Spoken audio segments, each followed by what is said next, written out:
Hey, good morning. Yes, it is. It is Thursday, January 2nd. So, most of you are probably going back to work today, right? So, let's start off the new year on a new foot doing the right things. And that's exactly what I'm doing. I had a Zoll rep that controls these boxes, right?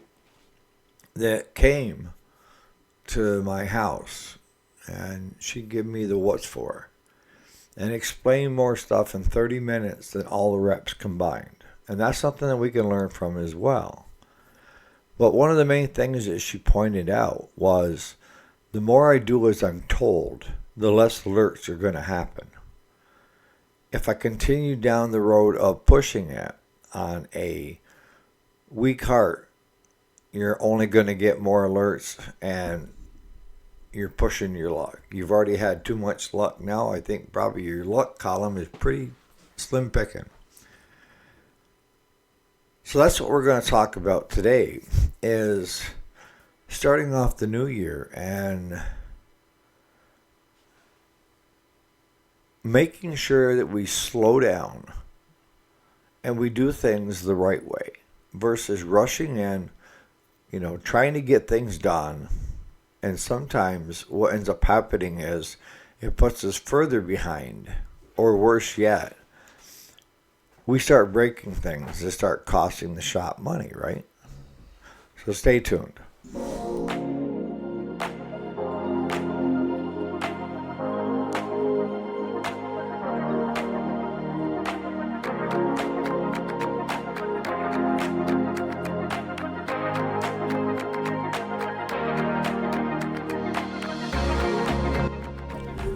Alrighty, welcome back. If you didn't already know it, my name is Eric, and yes, this is the weekday, Monday through Friday. Today is Thursday, January 2nd of the new year, 2025.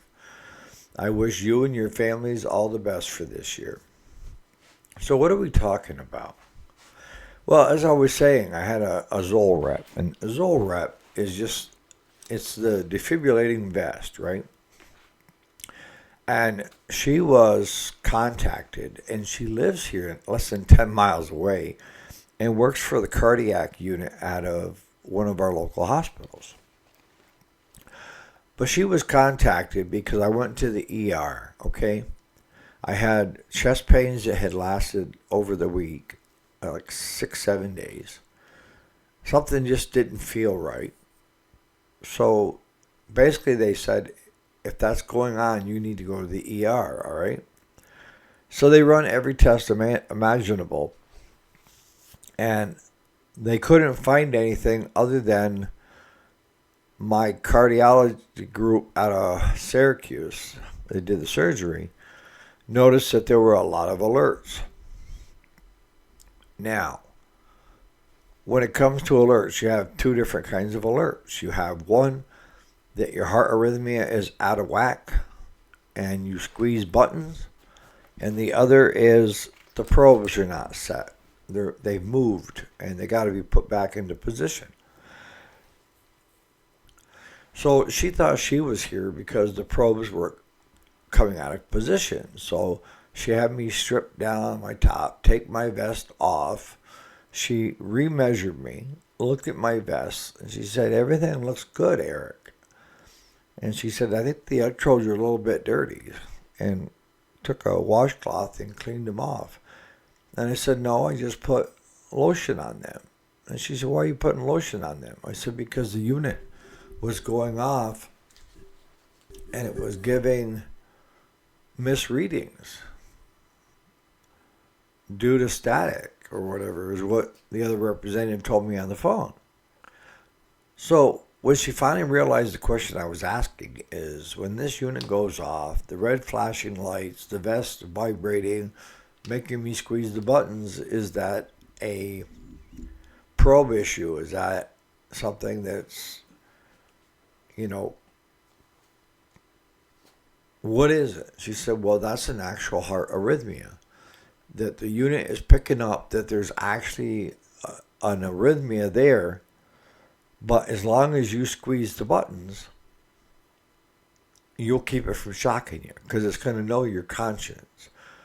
The only thing that this black box is for is if you fall conscious, and if you don't answer the alert, it will shock you.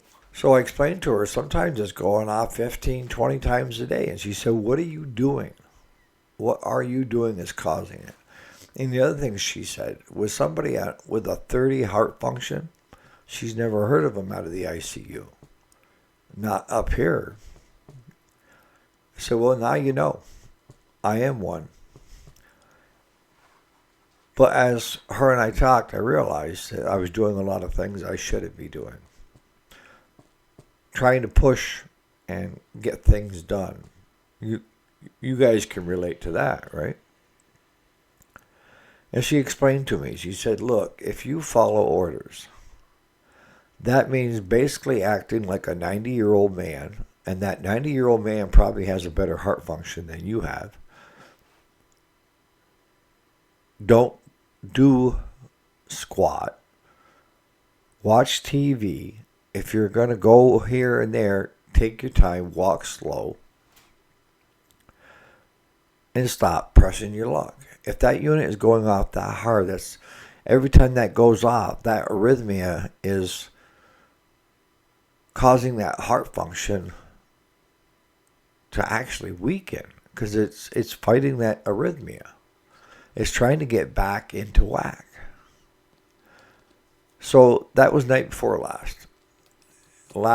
Yesterday, I had one alert. Normally 14, 15, but I had one. And then last night, I normally have at least 2, 0. Because I started following orders. And that's what today's video is all about, is following orders. And that means when you're doing repairs on a machine, and this is more geared towards the mechanics right now, you need to do it the right way, right? And over time, good mechanics have figured out safe ways to cut the time down. And like Travis, he mentioned when we did the video on changing the belt system on the MTD, I had the dual belt system in the rear end. He said the best way to cut time there, if you're going to swap belts out anyways, cut the friggin' belts. See, that's a good suggestion, and you put that in the good column in your head to learn from, right? Saves quite a bit of time. You still have to gain access to put the new belts on, but you save quite a bit of time trying to yank them things off. Simply put, cut them and pull them out, and then spend your time doing it right, putting it back together, right? But there's some things that hurrying and not following proper steps can get you in deeper. And we can use it in the simplest form of not checking compression on the engine before you start working on it. And you spend 3, 4, 5 hours on everything else, and you still can't get it to run. You might get it to run a little bit on carb cleaner, but that's a false facade. What do I mean by a false facade? I see in the groups a lot that guys think that if it will start on carb cleaner, it will run. No. Carb cleaner burns at a higher temperature, a hotter temperature, and will ignite easier on a spark plug than gas. All right? As long as you're feathering it with carb cleaner, you're fine. But the minute you try to get it to run off gasoline, unless you let it run long enough on carb cleaner, you warm the cylinders up and the rings expand a little bit, it may stay running. But to restart it again by pulling on it, a lot of times not going to happen. But by not following steps of what you're supposed to be doing, and that is checking the compression first, you would have saved all that extra time if it was low compression. Yes, if it's low compression and it has overhead valves, we're going to go a different direction, right? We're going to check the valves. And that may solve the issue. But we're still following a set of rules, right? Of how to approach each repair. Now, when I'm telling you to slow down, and this is more geared towards mechanics that are out in the shop, and even for employees if you have them out front. If you're a one-man band, disregard this. But if you're a shop owner and you have employees like mechanic and somebody in the front and this and that, is everybody needs to know their place. So when I'm telling you as a mechanic, if you're out in the bay and you're not the owner, to slow down, I don't mean talking with your buddies. And worst is having a customer come down and talk to you out there. That can get the shop into a lot of hot water in a hurry. And what do I mean by that? I mean, the mechanic does not own the business. The mechanic is there for a flat rate, hourly rate, what have you. And probably most mechanics, if they got any kind of skills, can walk from one job to the next. So they're not really concerned about your business if you're the shop owner. And this is where we get into issues.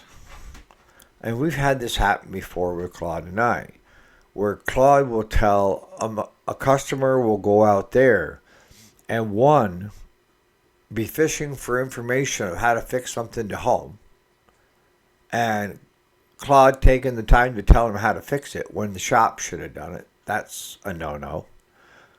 Or the person's machine was in there and he's there to pay the bill, but there's another customer ahead of him, so he sneaks down to visit with Claude and says, "So what did you have to do?" And Claude says, "Nothing. It was a simple fix."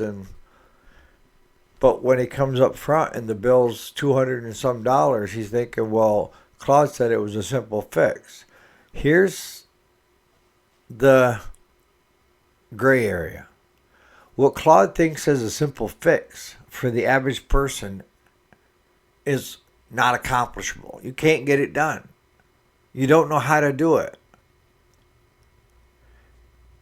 So now we've caused a clash, all right? And that clash is you have customer A is pissed because Claude told them it was a simple fix. Why are they paying a $200 bill then? Because Claude shouldn't have said anything. It's not Claude's place to say anything. If I have a customer that wants to talk to my mechanic for further information, I will call Claude up and he will be there where I'm at there too. Because as a shop owner, you need to set the ground rules. And that's following procedure. Know your place at the business. If you're a mechanic, you're a mechanic. Do the best job you can do. Follow the right steps. Knock it out. Wham, bam, thank you, ma'am. If you're a one-man band, if your mechanic is talking to customers, telling us easy fix, and then you, the owner, are out front because you, the mechanic, told that customer it was nothing, and then you tell the customer it's $200, and the customer's mad at you because you're the mechanic, you're the shop owner, easy fix, $200. Pass go. That's on you. But if you have employees and mechanics, and this is towards you shop owners, you need to let it be very clear of where everybody's place is. Even you as a shop owner has a place. And that's not out there constantly bothering a mechanic that's trying to get the work done. Or putting them under unreasonable deadlines. You need to know your place. As long as everybody knows their place and tries to do the best they can, the shop will run like a well-oiled machine.